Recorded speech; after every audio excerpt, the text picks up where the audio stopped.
Chapter 1. He drove 2 hours to Cold Lantern Hollow because the house wouldn't stop creaking in his head. The place was a dot between two dots, an old logging town that never thawed after the mill died. People said the pines swallowed sound and the north side of the river answered back after midnight. Not religion, just how the dark worked here. His name was Eli. When he was anxious, he read road signs aloud, but the highway gave him nothing while the sun slid behind chewing gum clouds. The house waited where the gravel gave up cedar shingles like damp cards, porch posts leaning, the kind of structure that looked taller when you weren't sure it wanted you back. He killed the headlights, pocketed the keys, and listened. No cicadas, no creek chatter, only the static of trees holding their breath. You know the silence that empties you out where your own swallow sounds stolen? That's how it felt when he fit the spare key in the back door and found the kitchen exactly right and exactly wrong. The minute hand on the old sink clock sagged like a crooked eyelash. 4 chairs, one missing a rung. The hallway's open mouth, where air cooled for no reason. A glass with a dust ring marking the ghost of water. He almost called out habit is a bully but stopped with hell trapped in his throat like a pebble. He told himself he was only here to fix the place and sell it. The real reason was a voicemail, flat and careful. No cruz el río cuando la luz está muriendo. A pause, then accented English. You left something on this side. Click. He didn't speak Spanish. He recognized the shape of it. He told himself the caller had the wrong number. Still, the hollow had that river, the one that split the town and killed the bridge in a storm, as if wood could die. He set his bag on the table. The wood tapped once settling, he told himself. In the junk drawer, amber stiff rubber bands, a dead battery, a dried pen, a mint tin. Inside, a folded Polaroid. A young woman on the old footbridge, chin tilted to catch the Sunday. On the back, 2004, and a smudged name. One night, he promised himself, prove you can sleep here, then sell to a man with a truck and let the trees keep their secrets. But if you're watching this, you already know stories like this. Don't leave exits you can see. A faint draft brushed his neck. The paint under his palm lifted like scales. Something small whispered. He thought the house was finally telling him its name. It wasn't. It was his. Eli, called a voice from the back porch doorway. The I was wrong longer. Eli. You're thinking, don't answer. He didn't. He held the word in his throat. The porch door clicked. Not open. Just aware. He slept on the front room couch with a lamp on. A little lifeboat on a bad sea. At 3:12 a.m., the bulb wavered without flickering, as if someone stood between the filament and him.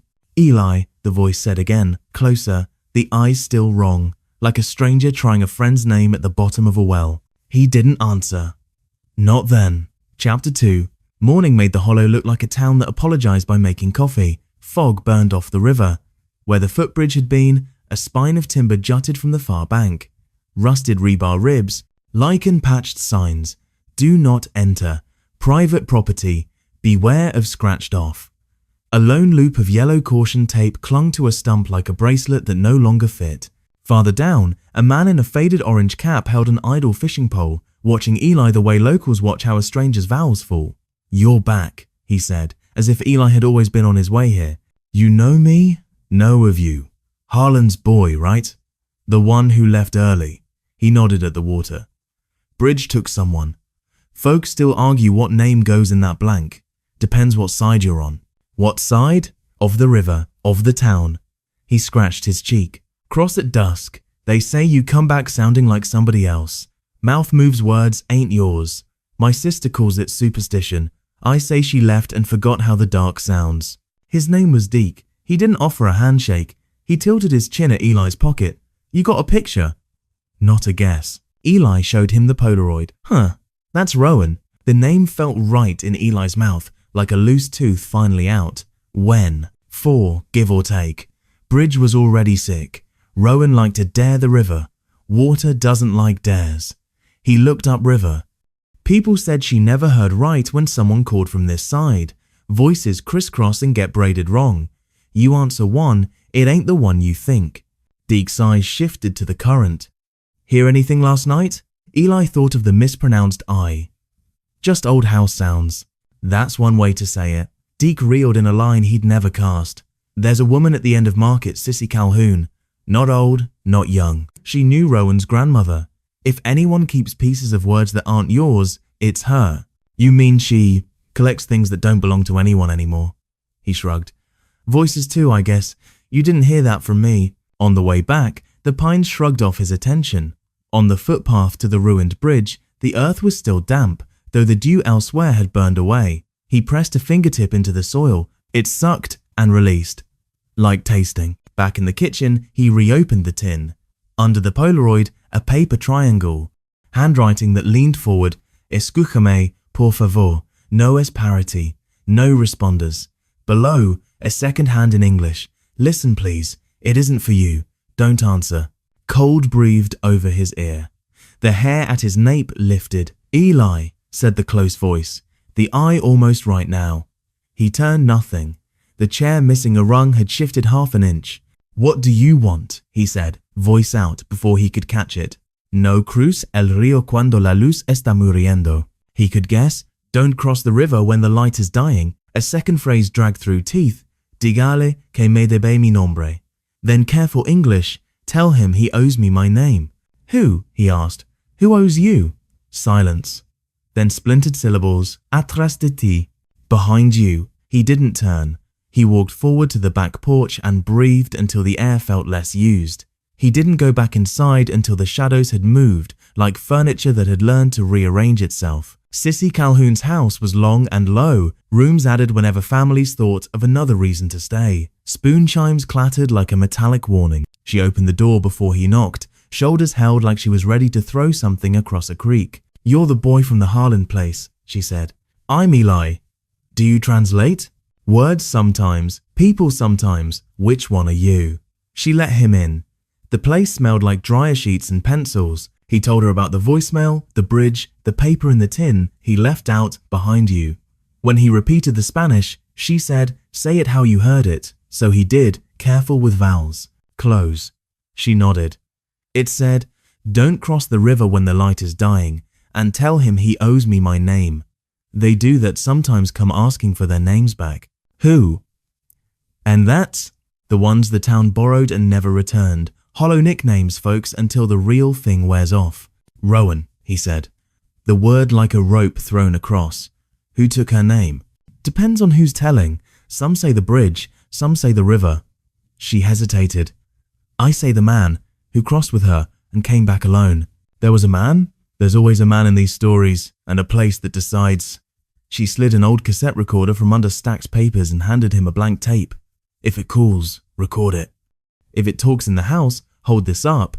Tape doesn't care about language, it keeps the shape of sound. At the door, she added, if it says behind you, don't turn, make it talk to your spine.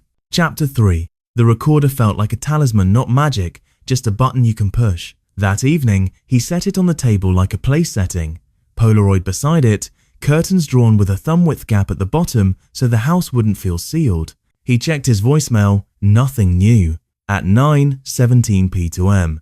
The house quit sounding like a house and tried to be a throat. The dead clock ticked once. The lamp didn't flicker, it breathed. Heat pooled between his shoulder blades. Eli, the voice said closer. More correct. He pressed record. Say it again, he said. Demanding made no sense, but questions are ladders when the floor won't speak your language. No cruce el río cuando la luz está muriendo, it said. Then pulled through teeth. Dígale que me debe mi nombre. Who owes you? The answer was the hall turning its face toward him. Houses can herd you with corners. He stepped to the threshold. Rectangles of lighter paint ran along the hall, ghosts of frames that once hung there. The one at the end looked fresh. The wall smelled faintly of river. He touched the rectangle. Cool, like a place shaded too long by someone's eyes. Rowan, he said. The name tasted like copper. Is that your name? A tiny pop in the air. Not words, an image. For a heartbeat he stood on the bridge. Sky bruised. A man with a jaw like crooked lumber held Rowan's wrist too tight. He let go when something from the far bank called his name. He stepped toward it, turned once not to help but to say, wait. She slipped. The rails reached outward wood, doing what wood can't. She fell between. The river made a small, satisfied sound. He snapped back to the hall. shoulders wet like rain had taught him to forget skin. Who was the man? He asked, hating the question that wanted to become, is it my father? The tape word, then a name, Harland. His spine stood up without him. Mi quito, mi nombre. He took my name. Harland, his father. The man whose last voicemail had been a list, clean the gutters, shed latch sticks, river is up, call me when you have time. A man who'd left a lot but not his name. Eli had never imagined a name could be stolen the way a body could. How? The house swallowed. Me llamo Ro, the voice said with a ripped laugh. Ro, como si yo fuera suya. He called me Ro, like I was his. Eli didn't really know Spanish, but he knew when a diminutive turned a person into a possession. The tape kept the shape even if his mind couldn't hold the meaning. What do you need? He asked. From the back porch, 3 weightless steps. The door handle turned a fraction. Outside, something that wasn't throat or wind tried to be human. It said his name, each eye more confident. He found himself on the porch without deciding to move feet, voting without him. The night smelled like wet coins. He kept his eyes forward. If a thing tells you what's behind you, it wants your face. He lifted the recorder like a witness holds a pen. Digale, the voice strangled. Tell him, he owes me. A string cut, silence. Then a small new sound at the porch corner. A bead dropped. He turned his head just enough. The bead rolled, paused at a warped plank's edge. Not a bead. A tiny brass letter, the kind hammered into mailboxes. R. He picked it up. Cold. Coin smell. Back inside, he set the R on the table. Near the baseboard, an O, button small. Under the chair with the missing rung, a W, crooked and sharp. By the light rectangle in the hall, an A with a bent tip. Tucked in the back door crack-an-end like 2 small ladders leaning together, Rowan. He lined them up. The room exhaled. He stared until his eyes tried to turn the name into something else. The tape word again. Softer now. Dígale que me dé mi nombre. Tell him he owes me my name. Who do I tell? He asked. Then, because the story was telling him what it wanted, where is he? The house didn't give a place, it gave a time. The dead clock ticked twice and stopped on a minute that had never mattered until tonight. 7:43, the light dying hour. Not dusk, not night, the slice where the bridge took what it wanted. He called Sissy. You got letters? She asked. He didn't ask how she knew. It wants the name spoken, not just set down. How? At the river, where the bridge was. While the light's honest. Don't go at dusk, it said that for a reason. And if it brings up behind you, don't turn, he finished. Right. Make it talk to your spine. Chapter 4. He went at 6:50 p.m. when the day flipped coins on its knuckles. Park, path, river. Up close it looked narrower, which meant deeper water's favourite trick. Concrete stubs like chewed teeth showed where the bridge had pinned. On a flat stone he laid the letters R-O-W-A-N. He pressed a palm to each, not praying, just saying, I know you go together. He hit record. Rowan, he said. I'm saying your name, so it's yours. Too loud. Then, too small. Rowan. Again. The river's skin wrinkled where no wind touched. Translation makes you choose which words to love. He remembered the voicemail. You left something on this side. The warning. Don't cross when the light is dying. The accusation turned truth. Tell him he owes me my name. Harland, he said. The name came easier than his own. You owe her her name. I'm telling you now. The river didn't accept easily. Towns don't either. Say it once and they ask you to say it like you understand. He spoke slower. Harland, you took Rowan's name. You made it yours to shorten. That's not how this side works. You owe it back. Something unrolled under the water like shadow ribbon. From the far bank, a man's voice tried to be gravel and failed. Eli.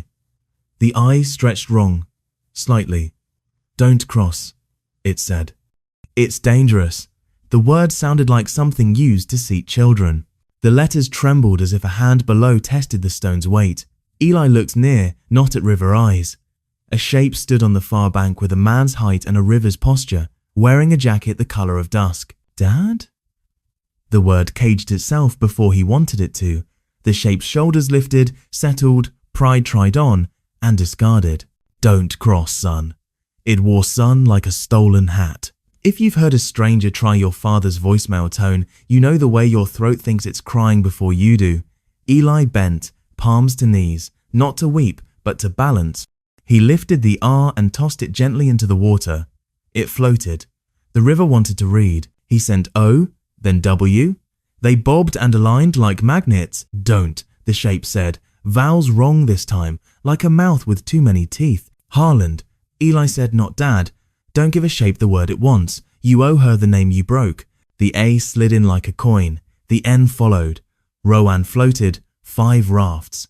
The current drew them toward midstream, the place where breath used to hold wood up. The letters turned slow, then faster, until they weren't letters, but the idea of a name being said over and over where water could hear. The river spoke. Not male or female, not young or old. It said Rowan, like a friend arriving, like a door unlocking. The shape changed weight. For a heartbeat, it looked taller. For a heartbeat, it looked like Harland. For a heartbeat, Eli saw his father on a whole bridge with a girl, saying, row, in a voice that could be affection if you ignored the jaw.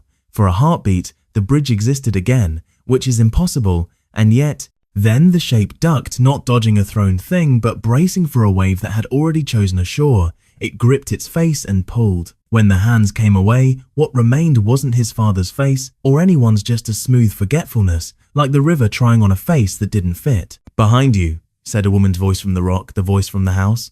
Rowan's? He didn't turn. You didn't answer, Rowan said. Good. What do you want me to do? Stand.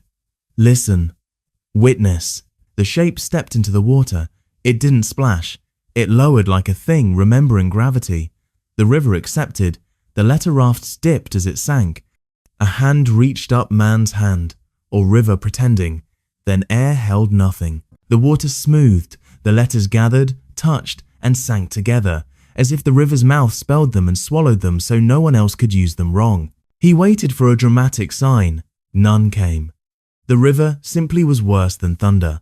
The tape kept its seashell hiss in memory. Walking back, the pines resumed their quiet negotiations with wind. The world pretended it had always sounded this way. At the house, he set the recorder on the table. The hallway paint was the same end to end. The lighter rectangles were gone. The missing rung was still missing. He waited for his name, mispronounced. It's done, he told Sissy by phone. Good, she said.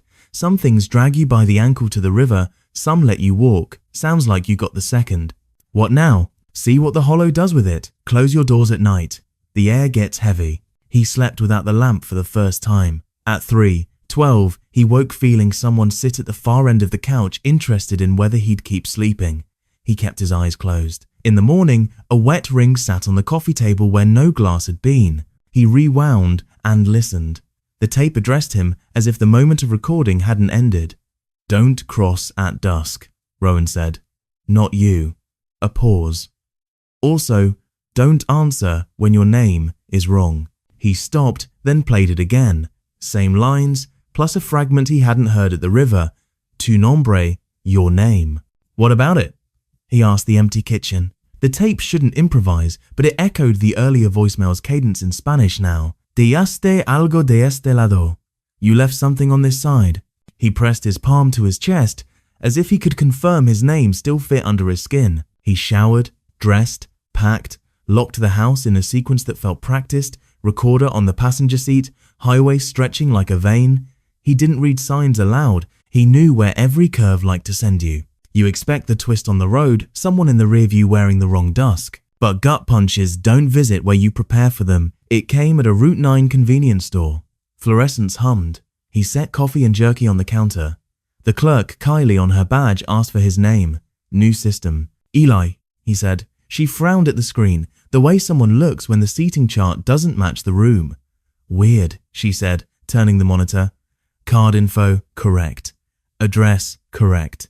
Name field, not Harland, not Eli. Rowan, that's not mine, he said. System glitch, she said kindly, tapping keys that didn't matter. She handed him the receipt anyway. You're good. He sat in the car. The cabin became a small room that listened. He hit play. The tape hissed, then spoke in English his voice, recorded from nowhere he could place. Say it, his voice said. Calm, Say my name. Silence. He said, Eli. No answer. In the glove box, something slid. The latch popped. Under napkins and a leaky pen lay a tiny brass letter. An I, dotted like a bead. He touched it and finally understood. He hadn't left the hollow owing a ghost her name. He'd left the river owing it his. Depths go both ways. Carry someone else's name across and you don't keep all of yours not right away. Not unless you refuse to answer to the wrong version until the dark says you correctly. He set the eye on the dash and drove. At 7:43 p.m, an unknown number called. He didn't answer. Later, in a bright room far from the river's teeth, he played the voicemail. A voice tried his name and failed, as if it had found the other letters but misplaced the I. L, it said, like a door not quite closed. Static. Nothing. He saved the message. He didn't return the call. If you're still watching, keep one line. Don't answer when your name is wrong.